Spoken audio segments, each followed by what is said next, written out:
right. Hey, everybody. It's September 19th, 9:13 p.m., and I want to talk about energy. We've seen a lot of trades come in the energy space, both in oil and in energy companies, and I thought it was time to discuss them all together.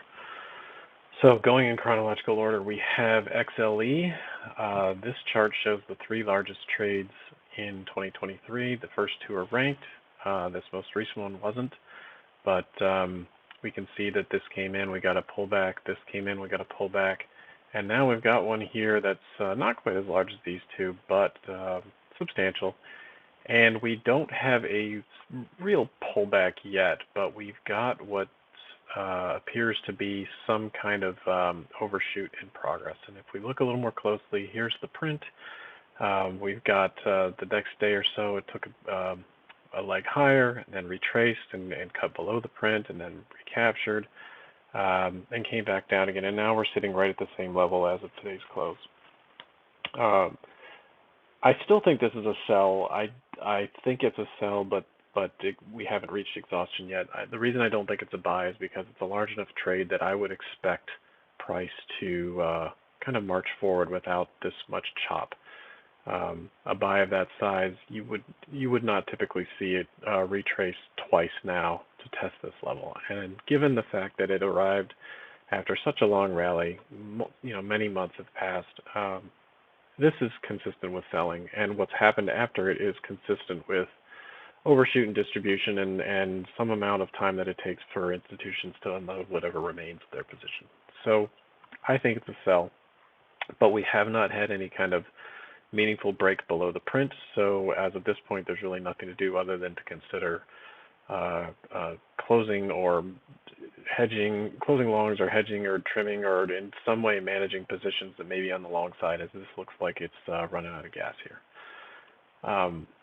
Then we look at XOP, very similar, kind of straight up for several months, nice long rally, and then we got this really big trade here on the 14th, it ranked 17th largest, and it was the largest trade since January 20th, which isn't even pictured on this chart. And I think this was a short, and the reason I think it's a short and not just a long being closed is because it's a nice even round number. It's exactly 1 million shares, and to me that suggests a position was being opened rather than closed, whereas with XLE, we got 2,048,304 shares, which is sort of a random number, and I'm just, my inner narration, my inner voice is picturing, lots of accumulation along the way and perhaps some selling along the way, and this is what they're left with when they got there, and so that's what they closed. XOP, on the other hand, exactly 1 million shares. This tells me it's a new position, and if it's a new position, it's hard for me to picture this being a long up here. I discussed this when I posted about it a few days ago. I thought it was a short, and what's happening is that price is behaving differently. It's behaving as if it's a short. It immediately turned lower. We've got 3 red bars here in a row, whereas with XLE, we've had some red and some green, some chops, some overshoot, some distribution, whatever you want to call it. But it doesn't appear that institutions have taken a short position in XLE yet. It just appears like they are closing longs. That may change. We'll see. So XOP here, and then a little more closely, you can see it's a pretty obvious move lower. It's not really ambiguous at all. Straight down, we had a little bit of chop, and then another leg down today. So I don't know if this is still live or not. It's really difficult to tell. I imagine it is, but regardless, we've got a really big level. We've got bearish resolution. Somebody took a position here and pushed price lower, and that's what we're seeing. So moving on to USO. USO, we have, this goes back to June. And prior to this print here, we had several weeks of chop and accumulation before price finally launched. And then we got a nice long rally throughout the summer from June to August. And we got 4, pretty good sized trades in here. They were all ranked in the top 100. They all came close together over a period of 3 or 4 days. And none of them was as big as the ones we're seeing today, but they were enough to suggest that some kind of local top was being made, and that's exactly what we got. When we got a turn lower, a pullback, lasted a week and a half, and then price started to turn back up again. And that's where 21 came in. So this was a really big trade, and I misread this one. I blew this one. I really thought that they were coming back up for a retest of the level and initiating a short, and that they would take it back lower. Obviously, that's not what happened, as price launched the next day and continued on for 2 or 3 weeks. So a very clear buy, after which there was no denying that it was a buy. It broke above this level here. These prints were out of the mix by then. They weren't being defended on the short side. Price, easily sliced through them and went up another, I don't know, $7 or $8 from the print. And that takes us to a couple days ago. We have 4 very large prints up here in this zone. The first one came yesterday, and it was this 14th ranked trade, and I thought, okay, that's sort of the missing link. We've had large XLE, we've had large XOP, we've begun to see bearish things happening in the energy space. We just haven't seen it yet in oil itself. And I thought that was the first sign. This was a 1 million share trade. I thought it was a short, actually, because it was a round number. And then moments later, we got this number 4 trade, which was even larger. And this trade was the largest since March 27th. And here's where things got a little tricky. With both of these trades coming in within, I think, 30 minutes of each other or an hour of each other, I expected, I didn't expect to spike up. I don't know what I expected, but it wasn't this. But, come today, we got another big move up. And so naturally, you might just think they're buys, and it crossed my mind that maybe they were, and I started thinking about this and second-guessing myself and thinking, why in the world would they buy up here? They could have bought more down here. They could have bought anywhere in here. They could have bought wherever. I mean, why here? This is such a bad place to go so large if, in fact, they did want to take it higher. And the only thing I could think of was some kind of exogenous event or some kind of geopolitical thing, stuff that we would never know until it's too late. But nevertheless, I didn't have an answer for this, and it lasted, a brief time this morning, and then started to come back down. And by the end of the day, price had begun testing both of these prints from yesterday, which immediately eliminated the thought that they were buys. If these 2 big trades were buys, I wouldn't expect to see a sharp move and then a full retrace. I would expect to see a sharp move and a shallow retrace, or no retrace, or a consolidation and a move higher, something other than this. So this, of course, introduces doubt to me that they are buys, and I didn't think so to begin with, but you see a move like this and you start to question yourself. At least I do. And then we got this number 31 here, and I thought, oh crap, this is buying. They've come back for more. They've taken it up. They've come back for more, and they're going to launch it. And then again, we got this number 13. So we've got 4 big trades here, all within a 25-cent range or so, and I really couldn't figure out what it was. They're obviously very active here. There's a lot of money and shares changing hands. There's a lot of positioning, repositioning taking place up here, and all I can do is go back and look at this chart and say, there's no way in the world I can consider this to be buying. It just, if I'm wrong, I'm wrong, but it would be so unusual for this amount of inventory in this particular spot to be buying, especially when you look at the technicals and you see like the RSI is so far overbought, and you can see it's way above the Kellner channels, and it's several ATRs away from the mean in different time frames. There's all sorts of different ways to measure how far from home it's gotten, and it just didn't make sense to me. So I thought some more about it, and I remembered natural gas. And natural gas did something similar last summer. You may recall it went on this sort of historic tear throughout the summer, and it was, by July and August, it was nosebleed territory. And there was, the narrative was that gas is going to go up forever, and it's going to go to some ungodly number. It's going to break all-time highs, and there were all sorts of reasons for it in the general narrative. And then we started seeing these large positions show up, and I saw this one was 500K, which is a lot for natural gas, especially when it's trading at $32. And then the next day, we got another one, and then the third day, 3 days in a row, we got 3 very large trades, all ranked in the top 100. And I had that same sort of inner monologue that I had today, which is, this can't be buying. It just wouldn't make any sense. Why would you deploy so much capital up here? And you could have done it here. You could have done it here. There's a lot of other places that would be better to buy than right here. And then I was reminded of how things unfolded. And what we had here was this trade came in, and I thought, okay, that's a sell or a short. We should see some bearish resolution. Then another one came in, and we got a spike, and then a spike lower, spike up, spike down, and then another spike down, another spike up. And they're just washing over this zone several times over. But I remember at the time thinking, I can't believe this. This is unbelievable. There's no way they took it all the way up to here and consolidated for 3 days so that they could take it up higher. I couldn't make sense out of it.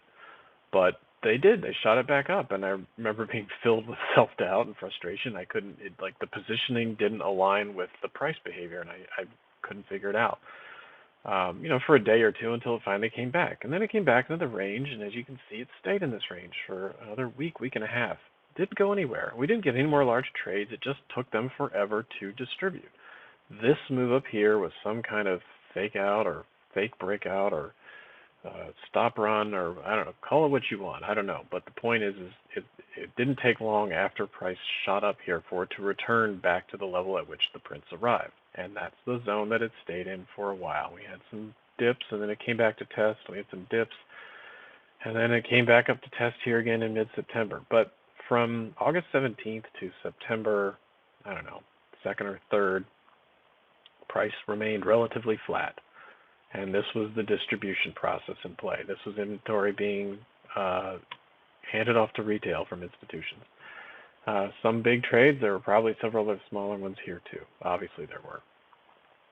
So the reason I bring this up is because I think it's relevant in today's conversation about oil.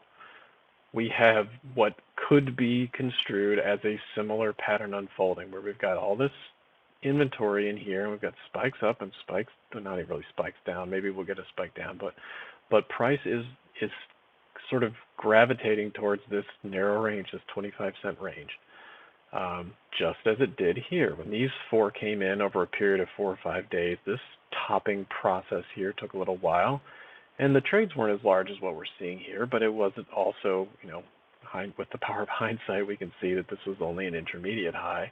There's a higher, bigger high to come. So, the old adage, topping is a process. I think we're in the process now. I don't know how long it's going to take. I don't know if there are going to be more stop runs on the upside. I don't know if it's going to dip and come back and retest the way gas did.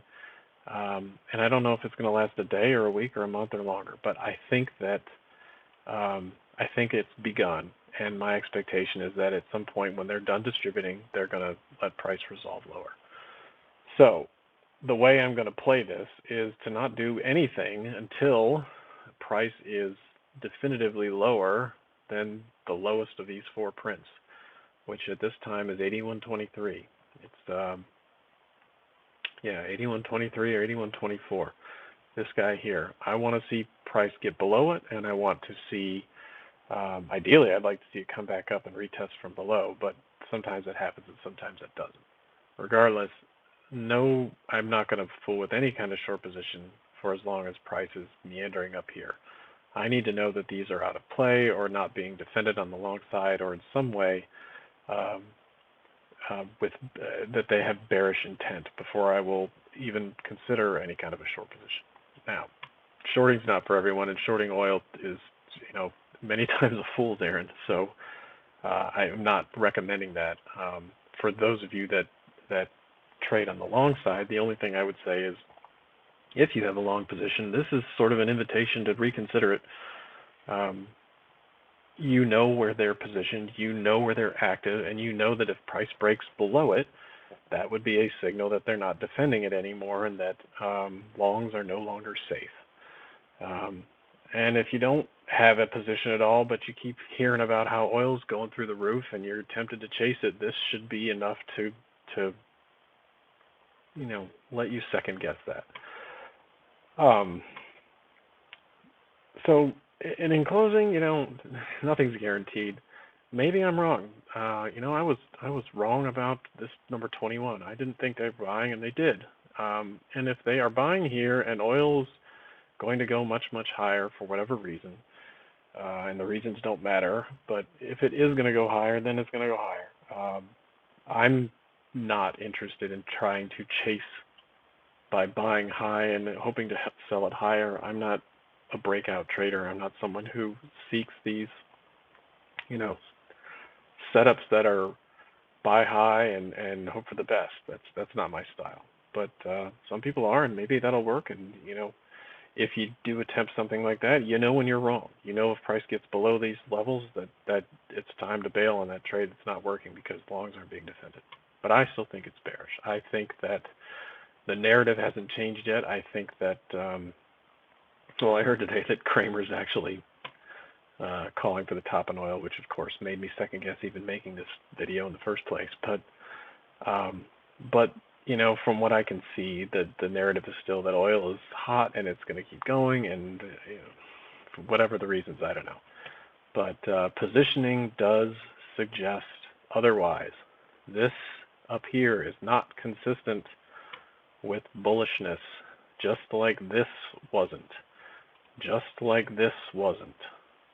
And just like I don't think this is either. So we'll see what happens.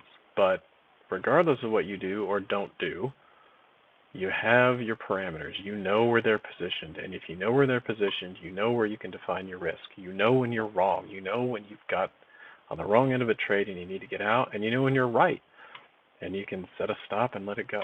But if at any point a short is taken, below these prints, if price comes back up and recaptures this level, you got to get out. That would be my signal, get out. I don't want any kind of short exposure if price is above these prints, unless some kind of new information reveals itself that tells me that's a good idea. But as it stands today, I don't think that is. So that's all I have. Quick review, XLE, big trade up at the highs. XOP, big trade at the highs, already seeing resolution. USO, 4 big trades up here at the highs, and just very similar to what we saw here. And natural gas from last summer, if you recall, 3 big trades up here at these highs. Took a little while, but they finally did bring it down.